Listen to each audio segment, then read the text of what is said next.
살아계시는 하나님, 일하시는 하나님, 오늘도 우리 가운데 임마누엘로 임재하시면서 말씀하실 때에 우리 하나님의 말씀에 마음의 문을 활짝 열어서 우리 한번 힘차게 화답하겠습니다. 할렐루야. 제가 1부에도 이렇게 했는데요, 한 번 더 하겠습니다. 왜냐하면 2부에 오늘 락다운 이후로 제일 많이 나오셨거든요. 할렐루야. 지난 2달 동안 그 매일 성경 스케줄을 따라서 함께 우리가 잠언을 묵상해 오고 있는데, 오늘은 사실 잠언 말씀을 가지고 드리는 주일 잠언을 본문으로 마지막 설교입니다. 오늘은 조금 전에 함께 교독한 내용을 통해서 알 수 있지만 솔로몬의 잠언이 아니라 아굴의 잠언입니다.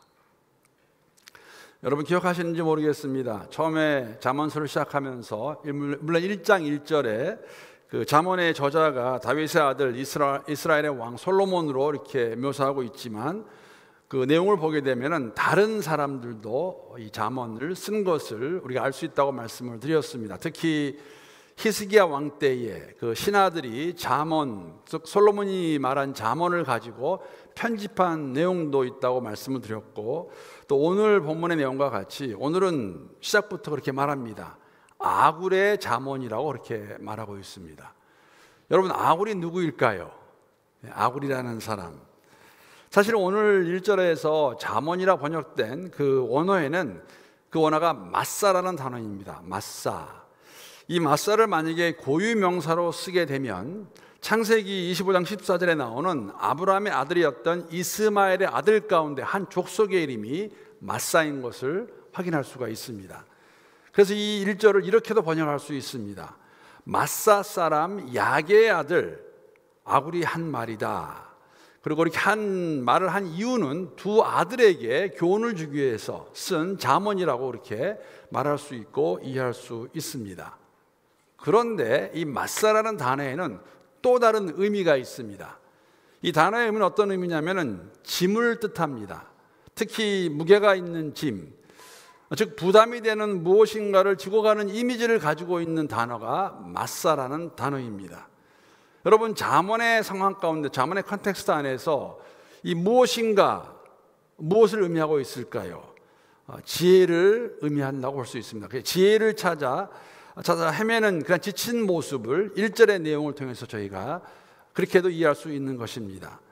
이렇게 이해하는 또 다른 이유가 있다면, 이 아굴이라는 이름, 또 그 두 아들의 이름 가운데서, 그리고 아굴이라는 그 이름 가운데 어떤 의미가 있냐면 그 나그네라는 의미가 담겨져 있기 때문에 그렇습니다.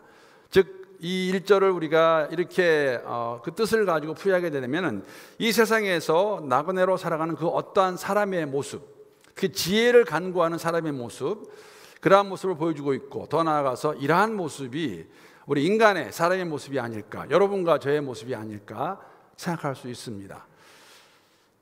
사실 하나님은 저희들을 생각할 수 있는 사람으로 만들었습니다. 그러므로 모든 사람은 인생의 참 의미를 찾을 수밖에 없는 나그네로 이 땅을 살아가고 있다고 말할 수도 있습니다. 좋은 예가 있다면, 여러분 삼성그룹, 한국의 삼성그룹 모르는 분이 아무도 없죠. 그 삼성그룹을 시작한 이병철 회장의 이해화가 좋은 이해가 될 수 있을 것 같습니다. 이병철 씨는 폐암으로 고생하시다가 1987년에 이 세상을 떠났습니다.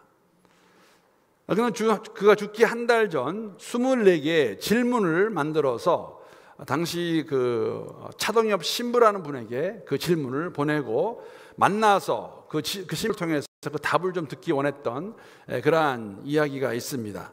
그런데 건강이 악화가 되어서, 그 폐암이 더 악화가 되어서 원래 만나기로 했던 그 약속을 한 달 정도 연기를 했는데, 참 불행하게도 그 만남은 이루어지지 못했습니다. 왜냐하면 이병철 삼성 회장은 세상을 떠났기 때문에 그렇습니다. 그런데 한 24년이 지난 후에 그 질문 공개가 되었는데, 그 질문에 보게 되면 아주 직설적인 질문들이 있는데, 첫 번째 질문이 어떤 것이냐면 이런 것입니다. 그 내용을 좀 보게 되면 신의 존재를 어떻게 증명할 수 있나. 이병철 씨가 그 차동엽 신부에게 보낸 그 질문 가운데 하나입니다. 더 나아가서 신은 왜 자신의 존재를 드러내지 않나? 신이 인간을 사랑했다면 왜 고통과 불행과 죽음을 주었나? 종교가 없어도, 종교가 달라도 착한 사람들은 죽어서 어디로 가나? 그리고 성경에 부자가 천국에 가는 걸 낙타가 바늘구멍에 들어가는 것에 비유했다. 그런데 그러면 부자는 다 악인이란 말인가? 여러분, 이병철 고 삼성 회장, 성공했고 그만한 부와 명예를 가지고 있던 사람이 있다고 말할 수 있을까? 특히 한국에서. 그런데 그도 진리에 대해서 알기 원했습니다. 물론 이런 질문에 대해서 성경은 어떠한 이러한 질문에 대한 답을 성경은 얘기해 주고 있습니다. 우리에게 주어진 참 삶의 의미라는 것은 우리를 만드신 창조주 하나님을 인정하고 그분만을 경외하는 것이라고 성경은 말해주고 있고, 특히 잠언에서 이 말씀을 저희들에게 다시 한번 확인해 주고 있습니다. 1절 말씀 여러분 이렇게 전체를 보게 되면 의역할 수가 있는데요. 이 1절 말씀은 이것은 지혜를 찾다 지친 사람 야게의 아들 아굴이 그의 두 아들 이디알과 우갈에게 한 말이다 라고 그 맞사라는 단어의 뜻을 가지고 풀게 되면 이렇게 번역할 수가 있습니다. 그런데 저희가 조금 전에 교독한 그 개역 개정의 1절을 보게 되면 조금 어딘가 좀 어색합니다. 이 아들의 이름을 이렇게 이디엘과 우갈로 번역하게 되면, 제가 다시 한번 1절 말씀 읽어볼 텐데 한번 잘 관찰해 보시기 바랍니다. 어디서 좀 이게 어색한가? 1절 말씀 다시 한번 읽겠습니다. 이 말씀은 야게의 아들 아굴의 자문이니 그가 이디엘 곧 이디엘과 우갈에게 이른 것이니라. 어디가 가장 어색한가 하면은 왜 이디엘 이름을 두 번 반복했을까? 이디엘 곧 이디엘과 우갈에게 이른 것이다 라는 이 부분이 아닐까 생각합니다. 제가 조금 전에 말씀을 드린 것 같이 이 잠언이라는 맞사라는 단어가 고유명사로도 쓸 수 있지만은 뜻으로 풀이할 수도 있다고 말씀을 드렸습니다. 이디엘과 우갈도 동일하게 고유명사로 쓰게 되면 이름이 되고 그 뜻을 풀이하게 되면 좀 다르게 번역할 수가 있습니다. 이디엘의 의미는 어떤 의미를 갖고 있냐면 하나님 내가 피곤합니다 라는 뜻을 가지고 있습니다. 우갈은 어떤 의미가 있냐면 그러나 내가 다시 힘을 찾을 수 있다라는 뜻을 내포하고 있는 단어가 우갈입니다. 그래서 1절의 내용을 통해서 우리가 알 수 있는 것은 뭐냐면 나그네로 살아가는 곤고한 삶 속에서 우리가 참 많이 피곤하지만 다시 일어설 수 있다는 그러한 지혜자의 고백을 저희가 들을 수 있는 것이죠. 사실 여러분 공동 세번역 보게 되면 이 부분에 대해서 이렇게 번역합니다. 하나님이 함께 계시면, 함께 하시면 다시 힘을 얻을 수 있다 라고 번역할 수 있습니다.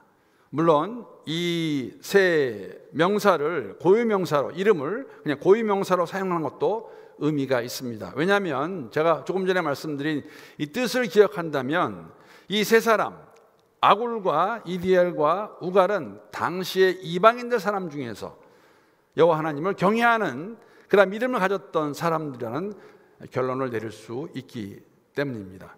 이것이 아굴의 고백입니다. 지혜로운 자의 고백입니다.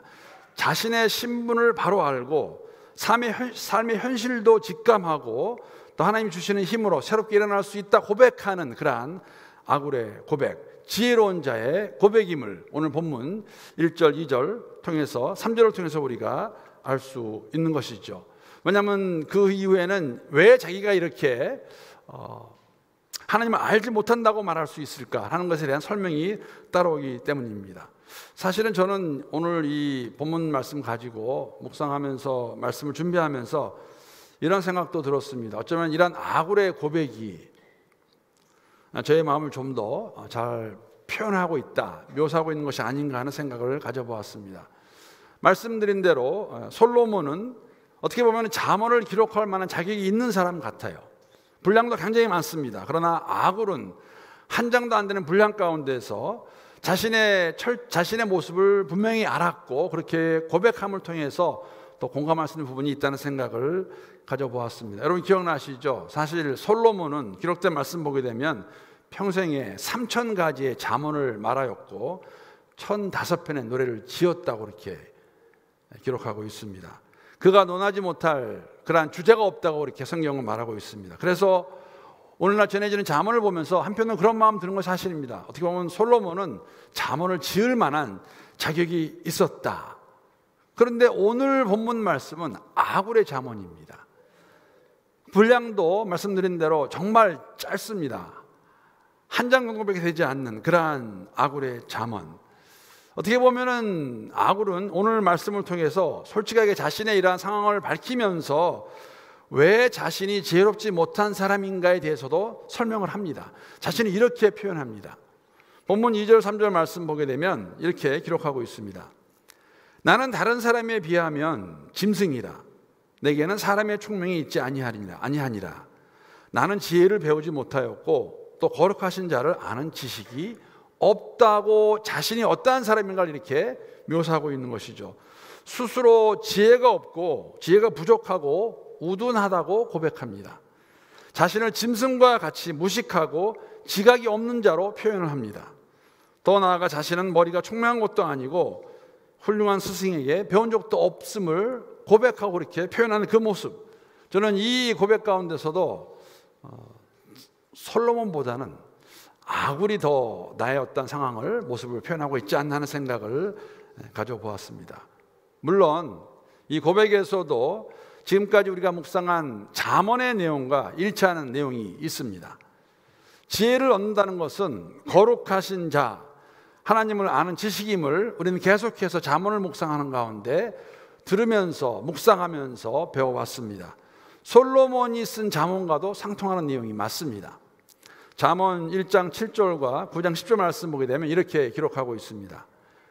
여호와를 경외하는 것이 지식의 근본이거늘 미련한 자는 지혜와 훈계를 멸시하느니라. 여호와를 경외하는 것이 지혜의 근본이요 거룩하신 자를 아는 것이 명철이다. 여러분, 이렇게 오늘 지금까지 묵상한 잠언의 내용과 지금 아굴의 고백을 들으면서 한 가지 이런 질문을 가져보게 됩니다. 지혜로운 자가 어떤 사람인가를 알고 있는 아굴, 정말 하나님을 모르고 있었다는 것일까? 그렇게 말할 수 있는 것인가? 오늘 사실 본문의 내용을 보게 되면 그 누구보다도 아굴은 하나님이 어떤 분인가 잘 알고 있었다고 말할 수 있습니다. 왜냐하면 오늘 4절 말씀 보게 되면 이렇게 질문을 던집니다.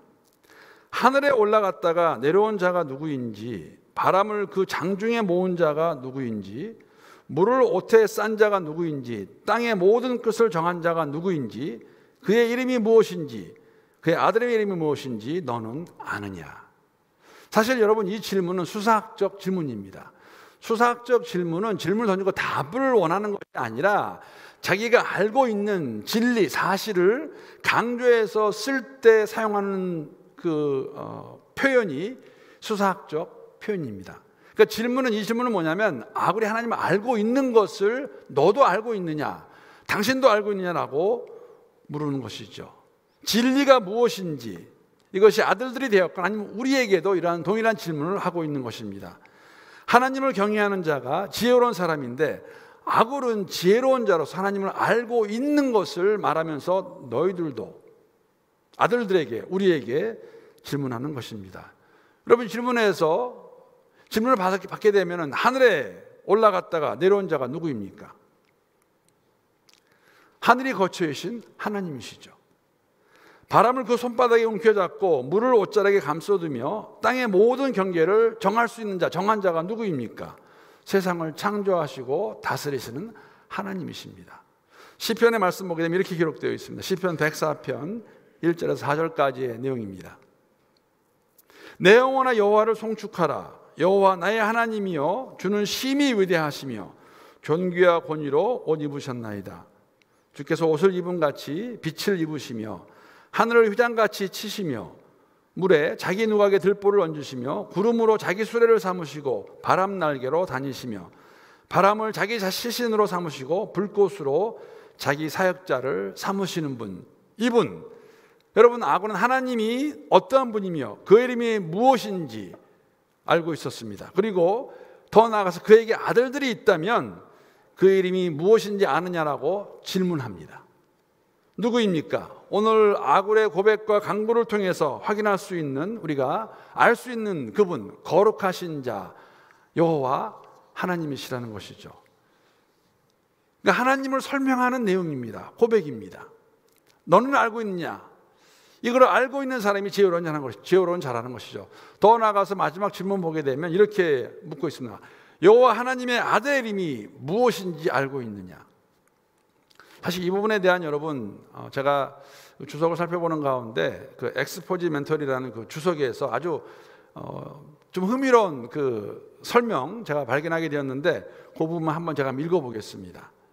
여호와의 아들의 이름은 무엇인가는 여러 개의 답이 가능한 복잡한 질문이다. 첫째, 여호와의 아들의 이름은 이스라엘이다. 하나님은 모세에게 이렇게 다음과 같이 말씀하신다. 너는 바로에게 이르기를 여호와의 말씀에 이스라엘은 내 아들 내 장자라. 둘째, 여호와의 아들의 이름은 아담이다. 누가복음은 예수님의 계보를 야곱을 통해 최종적으로 하나님의 아들 아담까지 추적한다. 그렇게 기록되어 있습니다. 누가복음에. 셋째, 하나님의 아들의 이름은 예수 그리스도이다. 신약은 이러한 사실을 누누이 강조한다. 예수님을 믿지 않는 유대인들에게는 첫 번째 답이 제일 설득력이 있겠지만 주님을 믿는 우리에게는 세 번째 답이 가장 확실하다. 아굴의 질문을 여호와의 아들의 이름이 누구이냐를 예언적으로 해석한다면 그는 장차 오실 메시아를 알고자 한다. 그 내용을 담고 있는 이 질문, 아굴의 질문임을 설명하고 있습니다. 그러므로 아굴은 여러분 하나님이 거룩한 자임을 알고 있었습니다. 그러나 그가 아주 겸손하게 이 하나님을 더욱더 깊이 알아가기 원하는 그 마음, 그러한 마음을 또 그의 아들들이 갖기 원하는 것을 오늘 본문을 통해서 저희가 엿볼 수 있고 확인할 수가 있습니다. 사실 이러한 아굴의 마음의 자세는 사도 요한이 우리에게 영생이 무엇인가를 알려주는 것과도 동일한 내용입니다. 제가 몇 번 말씀을 드렸던 것 같아요. 요한복음 17장 3절 말씀 보게 되면 이렇게 기록하고 있는데 우리 이 말씀은 한번 함께 요한복음 17장 3절 말씀 우리 함께 읽어보겠습니다. 자, 시작. 영생은 곧 유일하신 참 하나님과 그가 보내신 자 예수 그리스도를 아는 것이니이다. 이미 알고 있는 그 하나님, 아굴의 고백을 통해서 그가 평생을 통해서 하나님을 알아가기 원하는 것, 여러분과 제가 알고 있다 고백하는 그 하나님, 삼위일체 하나님을 알아가는 삶이 바로 지혜로운 자의 모습이고 영원한 생명을 가진 자의 모습인 것임을 오늘 사실 잠언의 내용을 통해서도 저희가 다시 한번 확인할 수 있습니다. 그래서 조금 전에 말씀을 드린 것과 같이 저는 이 아굴의 잠언이 더 좋습니다.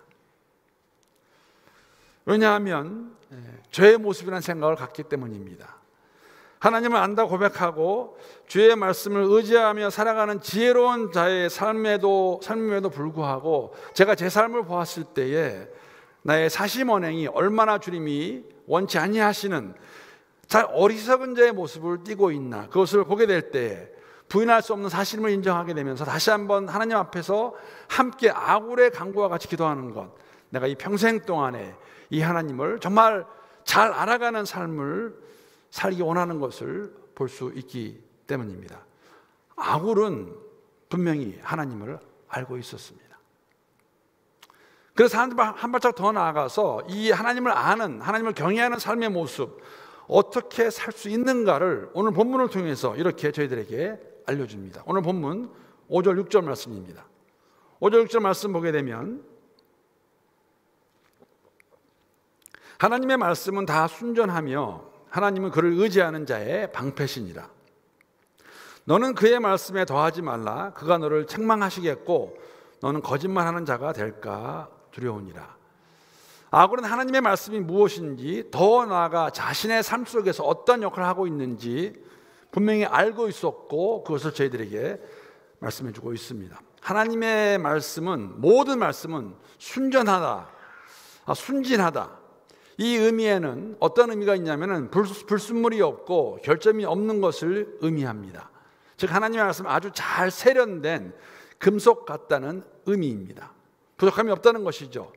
그러기에 이 하나님의 말씀에 더하지 말라고 그렇게 경고합니다.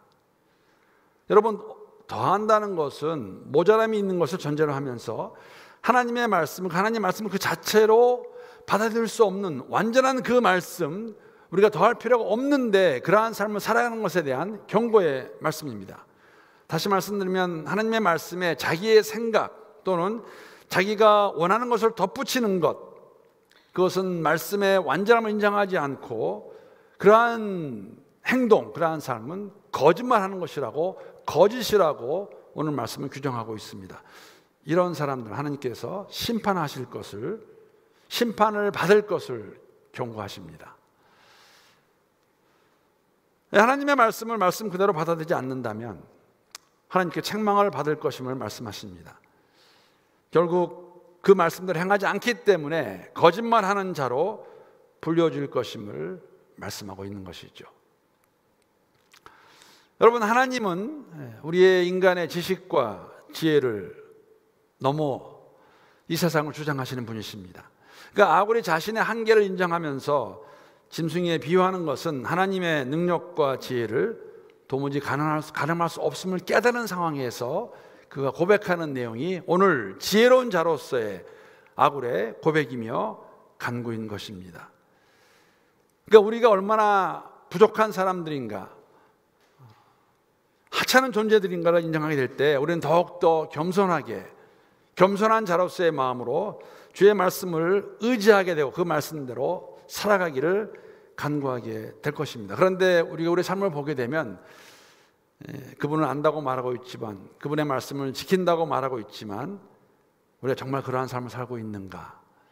사실 오늘 여러분 아굴의 간구에는 정말 지혜로운 자로서 어떠한 삶을 살아야 되는 것인가, 그가 가지고 있는 간구의 기도의 내용을 오늘 본문 말씀 보게 되면 이렇게 설명하고 있습니다. 본문 7절부터 9절까지의 내용인데 사실 이 내용은 여러분 잠언에서 오직 한 번 나오는 기도입니다. 아굴이 지혜로운 자로서, 하나님을 경외하는 자로서 그가 평생에 어떠한 삶을 살기 원하는가, 이러한 삶을 살게 해달라고 하는 그 기도의 내용이 오늘 본문 7절에서 9절까지의 내용입니다.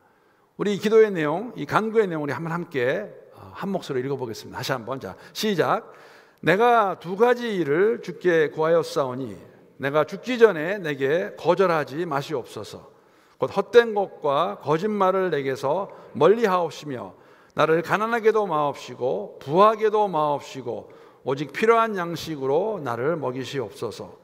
혹 내가 배가 불러서 하나님을 모른다, 여호와가 누굴까 할까 하며 혹 내가 가난하여 도둑질하고 내 하나님의 이름을 욕되게 할까 두려워함이니이다. 여러분 잘 아시는 것 같이 구약에는 여러 기도가 들어있습니다. 기록되어 있습니다. 우리 믿음의 선배들의 기도죠. 예를 들면 우리가 너무나 잘 알고 있는 야베스의 기도가 있습니다. 아마 기억하실 겁니다. 얼마 전에 이 야베스 기도가 많이 우리 한국교회, 미국에도 그랬지만 알려지면서 정말 이 기도하신 분들이 많습니다. 예를 들면 역대상 4장 10절에 보게 되면 아주 간단한 야베스의 기도 이렇게 기록하고 있습니다. 야베스가 이스라엘 하나님께 아뢰어 이르되 주께서 내게 복을 주시려거든 나의 지역을 넓히시고 주의 손으로 나를 도우사 나로 환난을 벗어나 내게 근심이 없게 하옵소서 하였더니 하나님이 그가 구하는 것을 허락하였더라. 축복 기도입니다. 여러분 이 야베스의 이 기도의 역대상의 배경은 포로로 끌려갔다가 다시 돌아온 포로 귀한 공동체에 정말 보잘것없는 야베스가 하나님께 간구하였을 때 그의 지경을 넓히시고 축복하시겠다는 그러한 기도의 내용, 야베스의 기도입니다. 또 다른 기도도 있죠. 히스기야의 기도도 우리가 기억합니다. 히스기야가 하나님께 부르짖었더니 하나님 그 기도를 들으시고 어떻게 하십니까? 그의 생명을 연장시켜 주십니다. 엘리야의 기도도 우리가 기억합니다. 하나님께 기도하였더니 힘을 주셔서 850명의 바알과 아세라 신의 거짓 선지자를 물리칠 수 있는 그러한 힘을 주시는 기도 우리가 기억합니다. 그런데 오늘 본문에 있는 잠언의 30장에 나와 있는 이 아굴의 기도는 정말 어떻게 보면은 소박하고 단순하고 진솔된 그러한 내용이죠. 왜냐하면 그가 바라는 것은 두 가지입니다. 하나가 뭐냐면 신실하게 사는 것, 그리고 또 다른 간구는 자족하며 사는 것을 하나님께 부르짖고 있기 때문입니다. 진실하게 산다는 것이 무엇일까요? 아굴의 그 기도 내용 보게 되면 헛된 것과 거짓말을 멀리하는 삶을 이야기합니다. 이러한 삶을 살 수 있는 비결이 무엇입니까? 아굴의 고백을 통해 알 수 있는 것, 하나님의 말씀을 온전히 붙들고 순종하는 삶, 하나님의 말씀에 우리의 삶을 비추어 보아서 아닌 것에 대해서 떠나는 그러한 삶이 헛된 것과 거짓말을 멀리하는 삶입니다. 시편의 말씀 보게 되면 119편 9절에 11절까지의 말씀 이렇게 기록하고 있습니다. 청년이 무엇으로 그 행실을 깨끗게 하리이까? 주의 말씀만 지킬 따름이니이다. 내가 전심으로 주를 찾사오니 주의 계명에서 떠나지 말게 하소서. 내가 주께 범죄하지 아니하리 하여 주의 말씀을 내 마음에 두었나이다. 헛된 것, 거짓말로부터 멀어질 수 있는 것, 진실되게 살 수 있는 것, 오직 말씀을 말씀대로 받아서 그 말씀 안에 거하는 삶, 이러한 삶을 살 수 있음을 저희들에게 말씀해 주고 있고, 아굴의 고백을 통해서 다시 한번 확인할 수가 있는 것입니다. 여러분, 자족하며 산다는 것은 스스로 정하는 것에 대한 성취가 아니라 주신 분에 대한 감사함으로 살아가는 삶을 의미하고 있습니다. 일용할 양식을 주시는 분을 전적으로 의지하며 그 마음으로 감사하며 나가는 것, 자족하는 것이죠. 왜냐하면 오늘의 기도를 보게 되면 혹시 배불러서 하나님 보이는 가운데 하나님이 누구냐라고 할지도 모르겠습니다. 그것을 알고 있는 것이죠. 아니면 더 나아가서 너무 가난해서 도둑질하여서 하나님의 이름을 부끄럽게 할 수도 있는 것을 알고 있는 아굴, 하나님께 간구하는 것, 너무 배부르지도 배고프지도 않게 해달라고 하나님께 간구합니다. 그래서 우리에게 필요한 것이 무엇입니까? 일용할 양식입니다. 주님께서 그렇게 저희들에게 가르쳐 주셨습니다. 사실 여러분이 기도의 내용, 두 번째 기도의 내용, 나를 배부르지도 말게 하시고 배고프지도 말게 하라는 그 기도의 내용은 굉장히 큰 도전이 되는 것을 부인할 수가 없습니다. 왜냐하면 풍족한 재물이 주는 위험을 우리가 부인할 수 없기 때문입니다. 여러분, 재물이라는 것은 필요한 것이지만 우리가 알고 있는 것, 삶 속에서 우리가 확인하는 것, 경험하는 것은 뭐냐면 우리를 주로부터 멀리하게 할 수 있고 우리를 교만하게도 만들 수 있습니다. 더 나아가서 자신과 자신이 가지고 있는 것은 그 재물을 신뢰하는 가운데 하나님을 의지하지 않게 될 수 있기 때문에 아굴은 그렇게 지혜로운 자로 하나님께 간구합니다. 나를 배부르지도 않고 모자르지도 않게, 배고프지도 않게 도와달라는 그 아굴의 기도, 그 기도가 우리의 기도가 되어 그러한 우리의 일상에서 필요한 양식을 공급하시는 그 하나님을 경험하는 삶이 지혜로운 자의 삶임을 저희들이 다시 한번 확인할 수가 있습니다. 여러분, 이러한 아굴의 기도, 우리의 기도로 삼아 주님께 올려드릴 수 있기를 함께 기도합니다. 다시 한번 제가 읽어보겠습니다. 주님께 두 가지 간청을 드리니 제가 죽기 전에 그것을 이루어 주십시오. 허위와 거짓말을 저에게서 멀리하여 주십시오. 저를 가난하게도 부유하게도 하지 마시고 오직 저에게 필요한 양식만을 주십시오. 제가 배가 불러서 주님을 부인하면서 주가 누구냐라고 말하지 않게 하여 주십시오. 제가 가난해서 도둑질을 하거나 하나님의 이름을 욕되게 하지 않도록 하여 주십시오. 아멘. 여러분, 이 기도는, 아굴의 기도는 모든 것을 체념한 자의 기도는 절대 아닙니다. 사실 그 반대이죠. 모든 것을 가진 자의 기도라고 말할 수 있습니다. 왜냐하면 모든 것을 창조하시고 주장하시고 소유하시는 그 하나님, 그분의 말씀을 붙잡고 의지하는 사람이 드리는 기도입니다. 이 기도를 주 앞에 올려드릴 때에 하나님께서 우리의 삶 가운데 일용할 양식 공급하시면서 우리의 일상에서 그분만을 더욱더 의지하며 살아갈 수 있는 힘과 능력을 저희들에게 허락하시고 진정으로 지혜로운 자로서 아굴의 고백과 기도의 내용과 같이 이 땅에서 믿음의 여정 걸어갈 수 있을 것입니다. 사랑하는 성도 여러분, 여러분과 저는 자문이 계속해서 우리에게 말씀해 주시는 것, 지혜로운 자들입니다. 하나님 알고 있다 고백하며 하나님을 경외하는 자들이기 때문에 이러한 믿음의 고백에 합당한 삶, 여호와 하나님 한 분만을 특히나 이 어렵고 혼란한 이 세상 가운데서 전적으로 의지하며 살아갈 수 있는 우리 모두가 될 수 있기를, 그런 교회가 될 수 있기를 우리 주님의 이름으로 축복합니다.